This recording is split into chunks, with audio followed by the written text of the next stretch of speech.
നമസ്കാരം, മലയാളി വാർത്തയിലേക്ക് സ്വാഗതം. ശബരിമല തീർത്ഥാടകരുടെ വാഹനം കടകളിലേക്ക് ഇടിച്ചു കയറി അപകടം. കോട്ടയം പുനലൂർ മൂവാറ്റുപുഴ സംസ്ഥാന പാതയിലാണ് ഇത്തരത്തിലൊരു അപകടം ഉണ്ടായിരിക്കുന്നത്. പാലാ പൊൻകുന്നം റോഡിൽ പൊൻകുന്നം അട്ടിക്കലിലാണ് ശബരിമല തീർത്ഥാടകരുടെ വാഹനം കടകളിലേക്ക് ഇടിച്ചു കയറിയത്. അപകടത്തിൽ 5ഓളം കടകൾ തകർന്നിട്ടുണ്ട്. അയ്യപ്പ ഭക്തർക്ക് പരിക്കില്ല. അന്യ സംസ്ഥാന വാഹനമായിരുന്നു ഇത്. നാഗാലാൻഡ് രജിസ്ട്രേഷൻ വാഹനമാണ്. വാഹനം പോലീസ് കസ്റ്റഡിയിലെടുത്തു. തീർത്ഥാടകർ ദർശനത്തിനായി പോകുന്ന വഴിക്കാണ് അപകടമുണ്ടായത്. ചില ദൃശ്യങ്ങൾ കാണാം.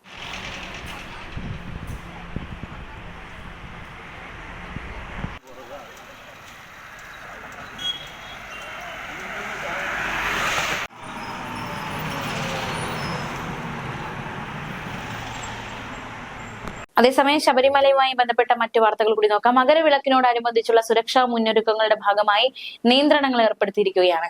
ജനുവരി 15 വരെ ശബരിമലയിൽ സ്പോട്ട് ബുക്കിംഗുകളുടെ എണ്ണം ദിനംപ്രതി 5000-ആയി നിജപ്പെടുത്തിയിട്ടുണ്ട്.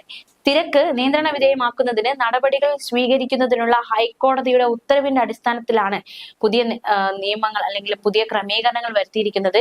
ജനുവരി 12-ന് 60,000, 13-ന് 50,000, 14-ന് 40,000 പേർ എന്ന രീതിയിൽ വെർച്വൽ ക്യൂവിനും ദേവസ്വം ബോർഡ് നിയന്ത്രണം ഏർപ്പെടുത്തി. സന്നിധാനത്തെത്തുന്ന ഭക്തർ ദർശനത്തിന് ശേഷം അവിടെ തങ്ങുന്നതും അനുവദിക്കില്ല. ജനുവരി 14-നാണ് മകരവിളക്ക് ദർശനത്തിനെത്തുന്ന ഭക്തർ ജ്യോതി ദർശിക്കാനായി പൂങ്കാവനത്തിൽ പർണശാലകൾ കെട്ടി കാത്തിരിക്കാറുണ്ട്. ഇത് കാരണം തിരക്ക് അനിയന്ത്രിതമാവാനുള്ള സാധ്യതയുണ്ട്. അതുകൊണ്ട് തന്നെയാണ് വലിയ രീതിയിലുള്ള നിയന്ത്രണം ഏർപ്പെടുത്തിയിരിക്കുന്നത്.